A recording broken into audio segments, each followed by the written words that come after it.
Aleyküm. Aleyküm. Hamrat burunmun neyli?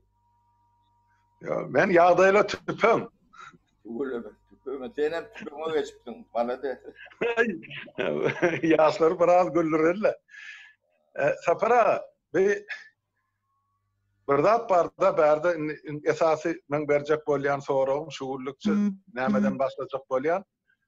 Sol görýäňiz mene bize 3-4 gepleşip bäri daýhalary ilata aýdyk gelýän zadymyz bardy. Ya siziň aýdýan zadyňyz esasan şol paxtadan el çekip gök ak ekin, özüňize gerek ekilleri ekin, öňümizde açlyk bar, bir gys, iki gys agyr geçsek, dünýäň ýagdaý şeýle dip, janyňyz bilen aýdyp otyrsyňyz boli.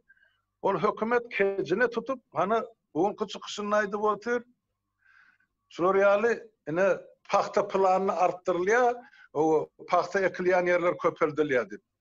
Ol ekinçilik barada, bu milletin geleceği barada, ya gök ak barada hiç bir görülüm yok Sapara. Nähil beýle bolýar? Öyle mi? Almurat, şuun ayın näçedi? 27'si. 27'si. O koronavirüsün başlananda ne 3 ay. Yani yüzlerinde 3 ayda. Koronavirüs siyaset üstü oloýut demedir, ýagdaýdyr. O siýasatyň üstündedir. Köp döwlet ýol başçylary gaty uly halatny söýüp, Italiýada müňlerçe adam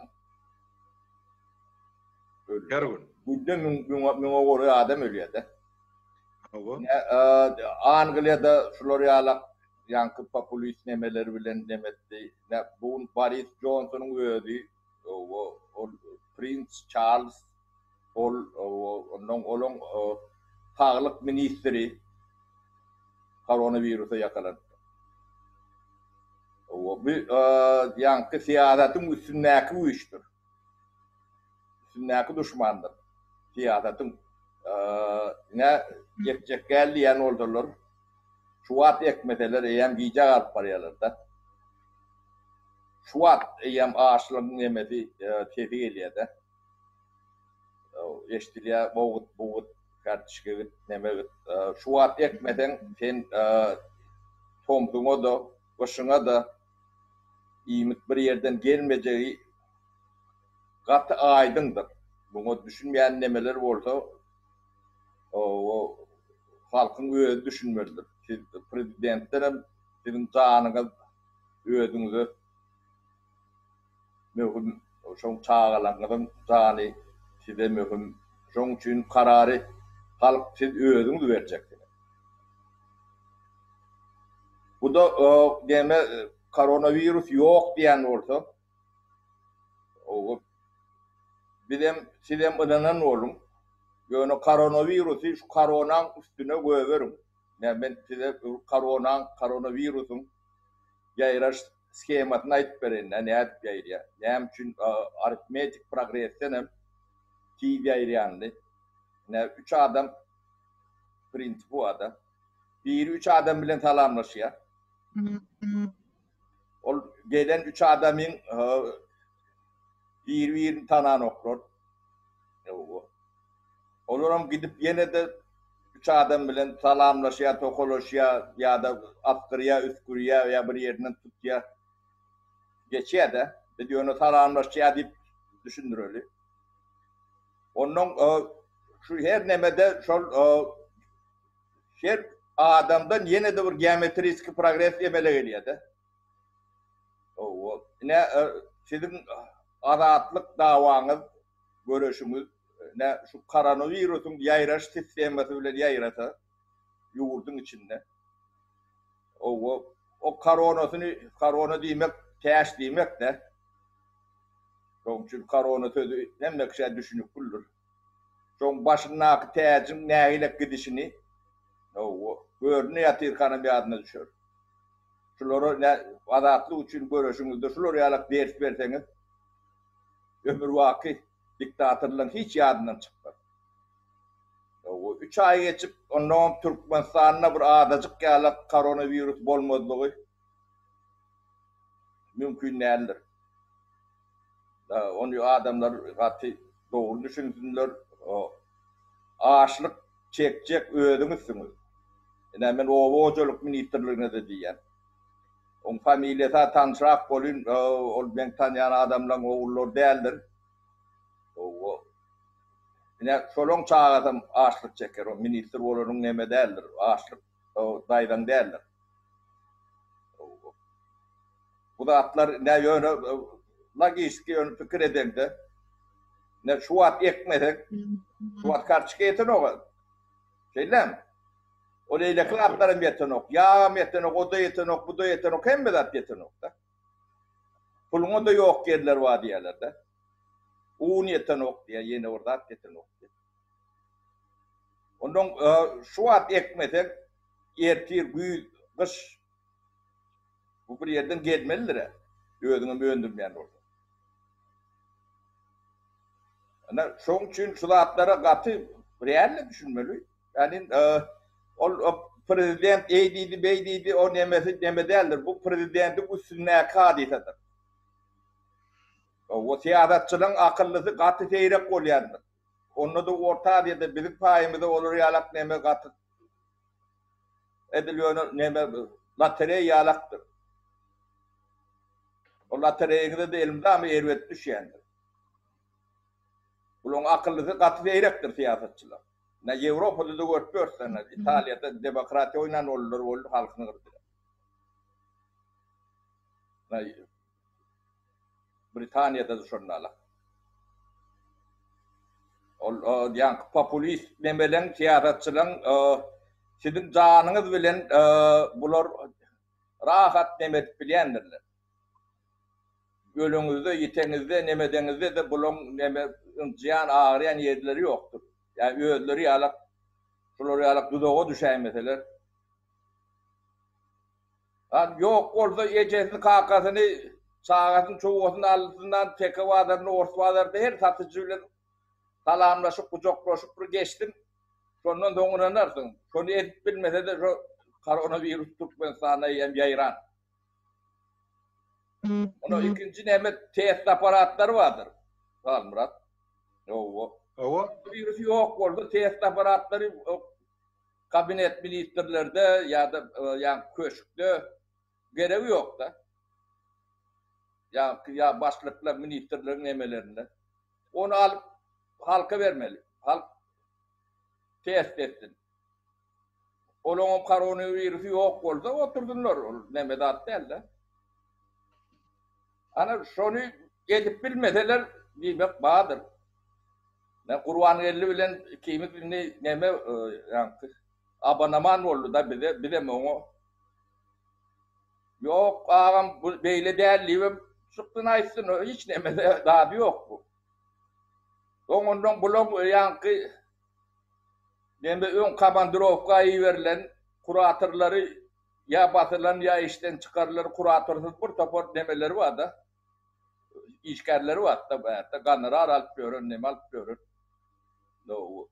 Şolar ne deme kamet yap başladılar da biz o tecrübeni 30 yıllık tecrübemiz var da iki sözden bir adamın ağırtırın ne emediğini biliyor otuyor da o görü otuyor o ağırını açanda bağırını görü otuyor o düğün bir gürleşti aydanın düştü nokta o yankı deme olanı çıkıyıp olanı ondan akıllı duruyor diyorlar o çıkıyıp akıllısı olayan dağdır olmuyor sizi yalak çıkıyıpları akıllı olayan değildir. Akıllı olduğunuz başka çıkıyıp oldu. Ne olur da bir yüz vermem. Türkmenistan Suriye olur, ya neyme olur demeleri yapıyorlar da. Ondan yankı sapara, yankı akıllı adam mıkaniyet oluyor, ya şöyle. Ya o nemesin kapısını kırımdan içine girmeydi. Ben adamlar ben bağlıyı ben uğradım o bağlık tutmadı. Uğradı yani. O demokratyan usulü demesi çeksizdir yolu. Ne şu yani tüpön deyip görün yığdın alan fabrikleri bana bir 500 milyonunun geçer de doldurduk. Sonra $1 alırlar sonra. $1. O kulun hakkı. Ana bir kıyıcağa çıkıp plakat yazıp bir adam ne kulun hakkında vurulan cahiller deyip, vurulan nemeler deyip bir gün dursa bir kıraat onun beylikli o bir adam için protest neme hiç yerde zat değil onu kongru da gerek geldi işte da gerek geldi. Acan Osip Piket. O yanına da bir jurnalist gelir ya çağırırsınız interview alır denden. Aydar'ın ne oğurluğun nemesine kalınan neme, kulun hakkında kalınan neme deyip 3-4 yerde televizyonda da hatta verdiler. Onun öğütleri basık gider ortaydı. Onun başka da bir topar eline tutuğu eğilip devlet işgalleri vardır. Türkiye'de bir illa tatını alışıp neme yaşap görünürken şu an işlep görünür nemede villalar var da atlar var.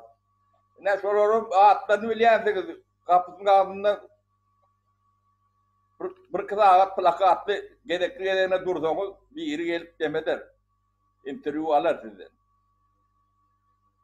Ya da gelmeyen kağıdın nemesini ne açıklık değilenler şeyle diliyordu. Demokratiyanın yolu katı kendir.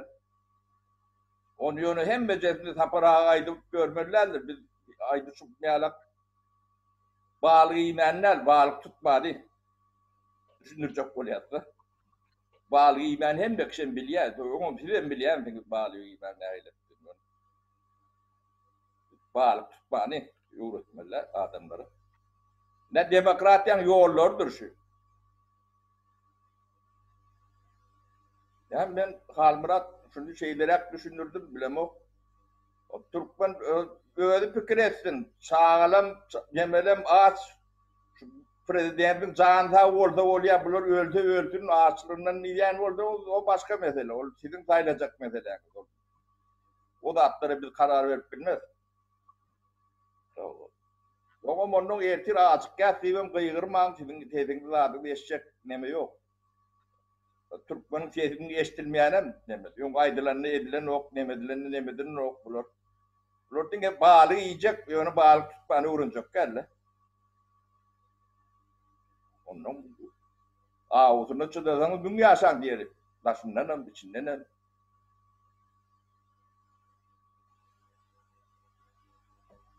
Ne Halmurat mene şu demeğini şeylere komentare verdim bilmedim. Ne diyecek? Yok, o katı doğru aydiyan zatlanır. Halkım öz etçek işini bilmeli, sonum öde etmeli. Yollarını salgı vermek nahil edip olacak. Nahil yolları var, ona etmek bizim pardımız bilinmeden. İsle etseler, etmeseler yöne ağaçlık değilen zat, o bütün halkın başında vardı. Olan hiç birinin kaçıp tutulmak mümkünçülüğü yok. Yurdun içine akılanım, yurdun dışına akılanım. İsle halk bolsun, isle hükümet bolsun ya hükümeti koruyanlar bolsun.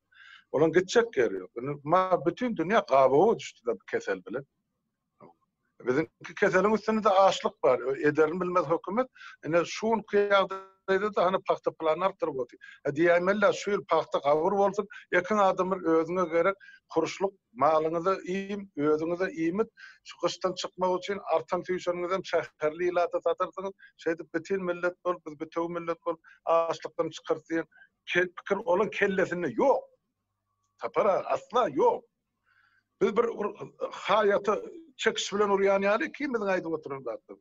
Düşünün ağa sizin aydiyan zaten eyvallah. Onu näme oku oturupdur. Näme için ot kürsülerde oti. Onu özlerin düşünün ağa. Onu gözünün açıp göreni pul.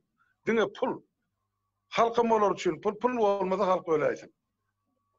Oldu. Demesi yankı aladası yankı fabrikler var ya. Privatizasyon edilen fabrikler. Şöyle oradan parta gerek.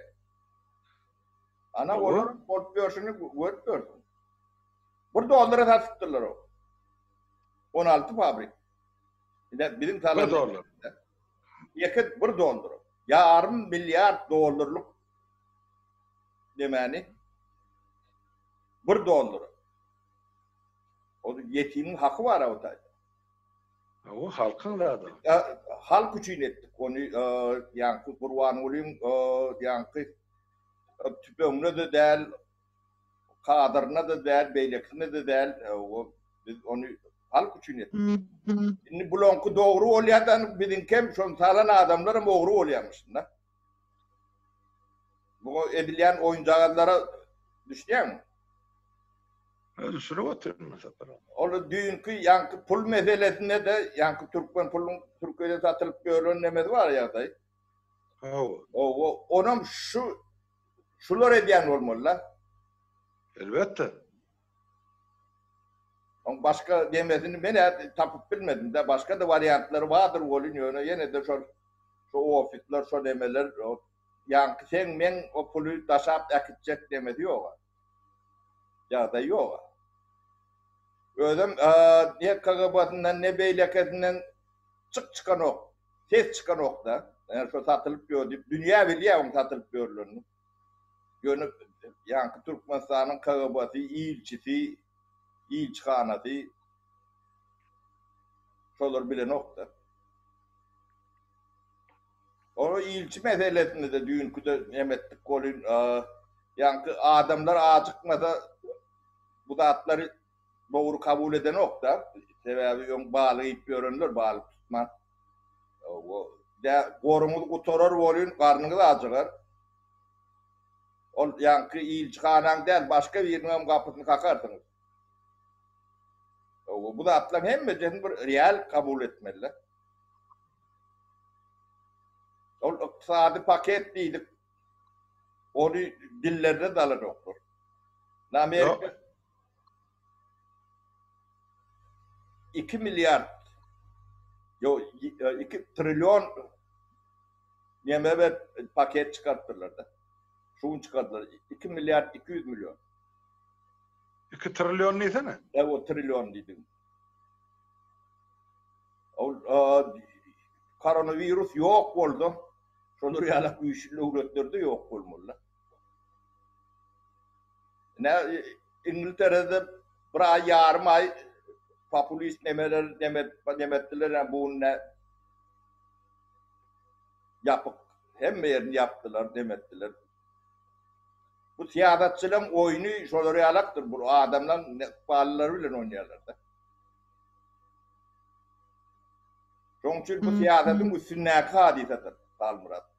Bunu halk katı doğru düşün böyle.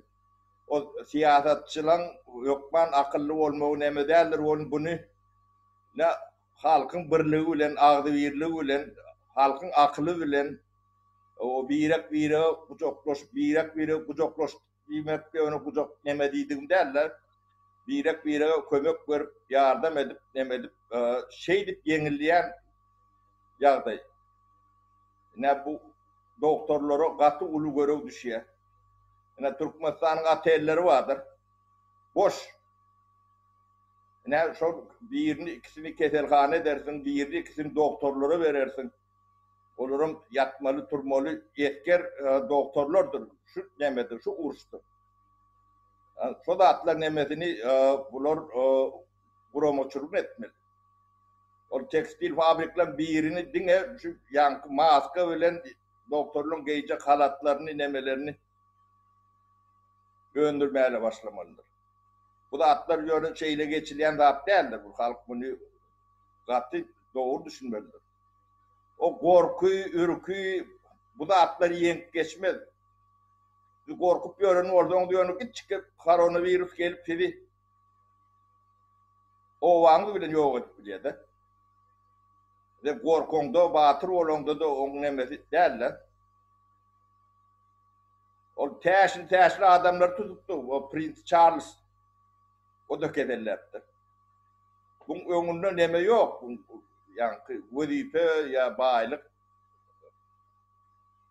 Gariban tut ya bayram tut ya da. Ne şeylere kalmırat bu tayı.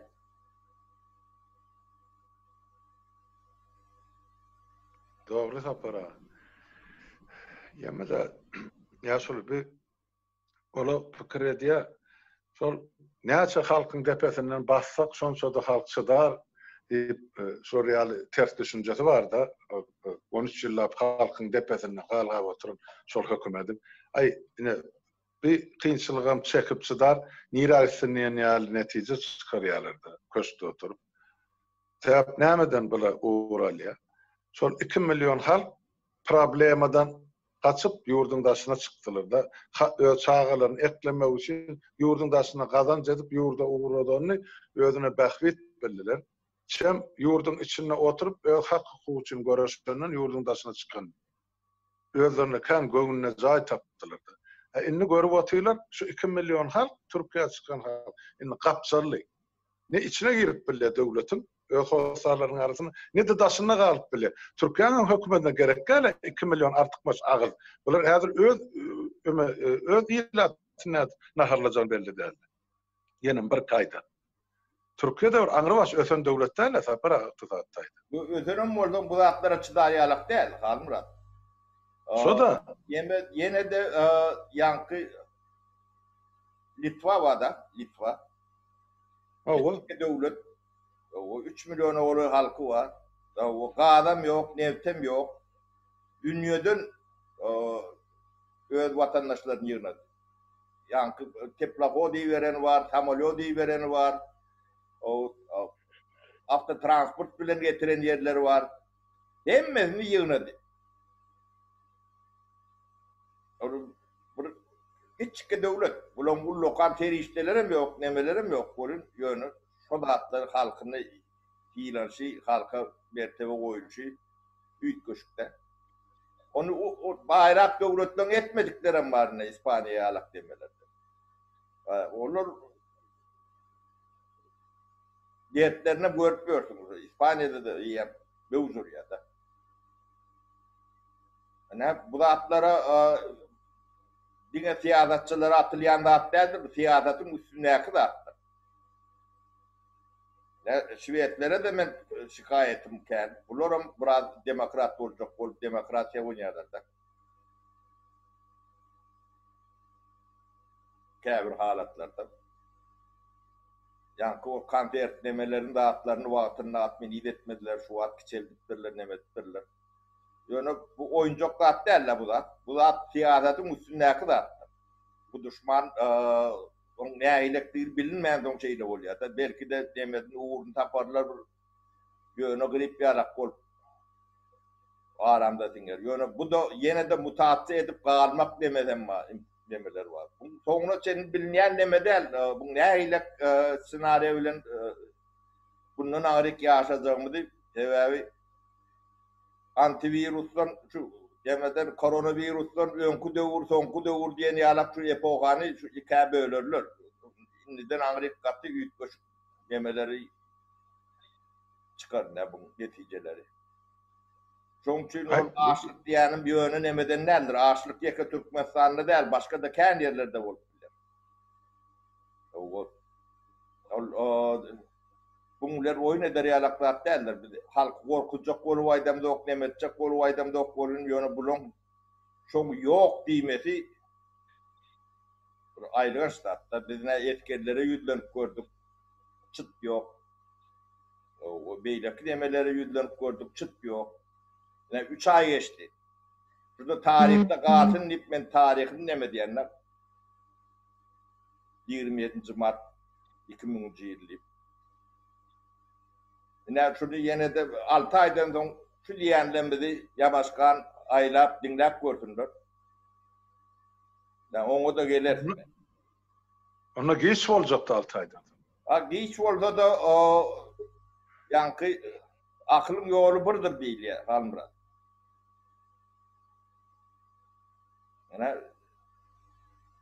Şeyle bu siýasatyň üstündäki zat şoň aşançy diýen ýanky prezident ýa eýleki ýa beýleki diýipdäl bu can milletiň jany da.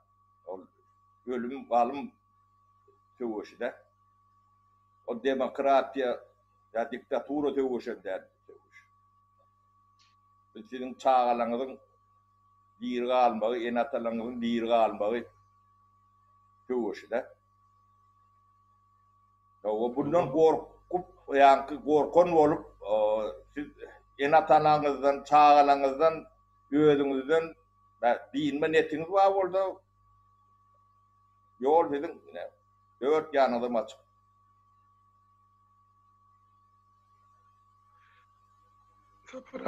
Ştaýda biraz üstüne goşaýyn. Özümüze degişli situasiýa da bizim ýurdumyzda ýakyn duran döwletler ýa-da bizim döwletimizi Türkmenistany azyp esasen galla bilen öpçülediyen iki döwlet barda, Orsiýet bilen ýa Kazakystan. Inne Orsiýetyň premier ministri şugun bir düýpli karar kabul etdi. Inne hemme ýerde karantina olbyr, inne ýurdun içindäki howpsuzlyk gemesi bar da gory. Yani bu iyi torundan olby, buğday diýdi, jowan diýdi, zat diýdi. Hiç çerik daşyna çykarmaga, satmaga ruhsat ýok. Öz içerki halkyna iýdirmeli şu zatlar. Ya şonu üçin saklap goýma. Köp zat. Sebäp ýa-ni şol koronavirus bilen bulan ýurdun içinde greçka diýip deme bar ýa. Da halk ýöne dargadaýyp zat ýok greçka. Yere özlerinin mağazalarına köp yerde greçka yok. Yankı maskalara Orsiýetde yok. Olurdu da yok. Qarad yetmez zatlarken Kazakistan'ın şunu yani. Ondan olur. Näçin nereden Türkmenistana bular garla satsınlar? Şu kızıl pul verenler öz halkı ölüp ýatyr gazının olur Türkmenistana garla satsın. Yok. Hani onu Türkmenistanyň goru nerede? Sizin aýtdyňyz howuzy nerede bulan? Bolup bilerim barmy kaşol gorya howuz rezerw valyutası Türkmenistan banka Merkez Bankasyna ýokmy ka? Siz näme pikir edýäň? Tapara şu meselede. Yani Türkmenistanyň Merkezi Banky barada dünkü yani pullar barada gurrun edemizde olar ýalap Türkmenistanyň yani iýdili edarasy ýokdugy meselem görünüp durda. O eyleki rezerv saat barada gurrun yok. Atlar şu demesinde bir bulun beyninde bir zat getirdi. Bular halkı hiç saatçada görün okurda. Halk hiç, nol. Yani bu koronavirüs meselesinde de ne ýagdaý ortada. Yani Türkiye'deki 30 saat cededi döwletiň içine alıp bilmesem şonu alıp ne aydın mesel misal yani halkynyň bir topary şu wagt Türkiýede täwiri ne beýleki ýurtlarda o Türkmeniň ýaýramadyk ýeri ýok. Aeroportlarynda ýatyp nemedip onuň içinde kesellerdim bar. Olar näýilek demekler Türkmenistanyň daşyna içindäkisinden kän halky bar. Olar ýa bular ýagdaý ýüz beren soň öz halkyna seredip bilseler bolýar. Bu siýasatyň üstündäki zat diýip ýene de gaýtalýanlar. O eýleki döwletler üçin hem şonu alakdyr. Ol öz milletini halat etse tenki gyrada durmalylar. O taýda hiç diýil prava çalaweka ýa ýene birdat demeleri ýok da. Bolum bilmez. Bu zatlar hemmece siýasatyň üstündäki hem her kim janyny taknemek durmalylar. Elbette köçe dıgatları ýok bolun ýöne ilk bilek pir kömegi şolar edilmejegi belli de. Asta atyşyny metodun beni alak peýip bererler de. Ana bir ýerde hosar çykan bolsalar aýtdylar. Nataşar minister ýurt işler ministrligem jurnaly. Hiç. Öz etmeli işleriniň bir prosedürlemeden okursular.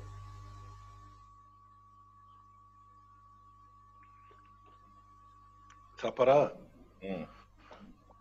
Yeme şugun okamda Türkmen portal ýazýar. Biz ene daşary ýurtlarda galan Türkmenistanlary ýurdun içine getirýäs. Biz ilkinji bolup Hitaýdan Türkmen studentlerini ýygyna getirdik diýe. Ol mundan fevralyň başyna getirenlerini şugun delini alanmalylar. onu getirecek bolsaň, o näme üçin onu Hindistan'a 150 san keselli maýyp ýatyp otaydy. Näme üçin şuňa çel getiren atly. Näme üçin Türkiýe aeroportuna ýaty näçe ýüz adam Türkmenistana uçup bilmän. Näme üçin onlar ýurda goý beren atly. O orsiýetde de hana beýleki milletlerin arasynda türkmenler mara. Olaram uçup bilen akydyna. Yalan görürüm, men ýan pikir edýän şu taýda şular atoyna diýär hökümet. Şol daşary ýurtlardan getirdik diýip şol öz çağalary var, ýa ilen çağalarlar. Şol daşary ýurtdan adam getirmek bahanasy bilen şu samolyotda minir daşary ýurtlara çykarýam kadýar. Indi halis üstüne koronavirus basanda. Özüninkleri halas edýän bolmaly. Bilen bolup bilerde. Samolyot mesela uçmak için bir bahana gerekti. Aymen adamla mal qaytacak diýse ol samolyot boş uçdumy, dolu uçdumy, oň içinde adam hiç kim görenapdy. Eger şu samolyotun uçup barýan döwleti mesela Hindistan kabul edýän bolsa, bula pul töleýän bolsa, mesela 10 milyon, 100 milyon dolar we çağlary haras etmek üçin bula төлejek da o pul. Bular ayırtıp otak düşürüyor, o taydını benim 10 tane adam minirip iyidine getire, yine hamana Türkmenistan'a adam getiremiş. Şu varyantın bolayma katı mümkün. Sebep indi kesel doğru basan bolmalı Türkmenistan. Eğer Levap'ta yaşayan bolsalı, Repetek'te, bu Pevrize'de hem ahir tohumu yaşayan bolsa, onun maşa adam otak 20 kadağın bolsa, indi keselim mevzuran bolsa deyime kola kaçmak bile ne anlardı. Ben şey deyip düşünüyorum. Demek Halmurat Pevri'de o arada hayiş ediyorlar, şu arada yine de vur tapor durup geçten gitmeme diyorlar. Pevri'de o halkın kıdır, çağılan kıdır. O Pevri'deki rezident yani yine de peynir lağır edip yemekte verip çağılara vermediler. Şu rezident yani durşunu. Ne Pevri'de ben çağılımı geçen yer deyip ben kuda para ettim. Ben daim yaşayattım, o madde tapar. O näme üçin saparda uçu diýerler. Çok ömrüni tutup geçen ýaşyly 13 tane çağaty var. Tuvalama. O. Yankı yine de o abalak tip min ekonomiki var diyor. Bilen tanıyan ben abalak. O kocadırlar. O da Vanovski patyolukta yetişendir. O çağalıkta bile alma çöplüyor. Aha. Olaram köplükler, hocalan 4-5 tane nemeti vardı şu tayda. Başka da ken Vanus patyoluk, ulu patyoluk var. O Pevri'den öğlen ulu giden halk. Bu o halkı o taydan göçürüp bir ikanak neme cahile yankı ederini bilmez, nemesini bilmez, neme köşk edip verip ömründe bir çöden yekece meselesi yok. Yani 10 kilo otuyor da. O eylekine emeğimin ölün adamın nemet görmerler. Onu ben nemeyalak. Yani öz PR'larından başka eden dağıtları yok. Dine şu halkın husunu basmak için korku sindirmeli, beyik nemeler salmalı, kaşan nemeler, halka çörek olmayanlı, nemetmeyenli, o dağıtları bilen olan hiç işi yok da. Şu atelden salınmadan şol, biz iki tane adam kabul edip bilem dokuyup bir iki tane atel saldık da. Son dünyada 20-30 tane atel saldırdı beylekleri. O gerek yeri yok için boş. Onu saklamalı, remont etmeli, absurd etmeli. Bu topor çıklayıcısı var. Hem çok atelden adamsı, pulu demesi, turisti, şoka hasap ya cevap veren var mı? Öyle şolun biren bütçetlenler. Yani kadın pulu geliyor şark. O bizim yemeğimizde ben şunun düşüncelerini, dağıtlarına hiç loğuku yok da. Bu loğuku var, şu demelerini yani tahtlarını berketmek. Korku dindirdiler. Şu an ki biz halkın korkutunu üstünden ayırmaya tıynaşıyatsa. Bu yörüte edilen zat iki nesil, korkuyun aşağında iki nesil yetiştirdiler. Ne şu yetişen nemelere ne şu an kâfi ministerdir, kâfi nämedir, şu dayda spesialist. Olurdan hiç saat çıkması mümkün değil. Ön laboratuvara koyup beyinlerini ölçemelidir. IQ'su ne olur? O bolup göründe atlarım, şolun hareketinden şu bolup göründe atlarım. Şu, yani Pekin'in bir köçesi alak yerdeki demeni halkı eklep bilmeyen Türkiye'nin yarı alak teritoriyamız var bizim. Böyle bir Üsküdar'ın adamını, yani İstanbul'da Üsküdar deyip bir deme var da, semt var da. 5-6 milyon halkı var satayım. Ne Türkiye'nin yarı teritoriyasında yani halkı török verip okur da. Ne? Bulun demedi. Şeylere kalmırat. Ben bu komentleri okudum biraz. Demedi. Göz yedirdim de. Aha, haydi var ya. Yankı şu yaşlara bir neme verecek olayanlar. O bir fikir. Yankı iş edilende ya edilecek olanı. Sonra edilmek istenmeyen olsa şu arada gururun edip iştahat etmediliktir.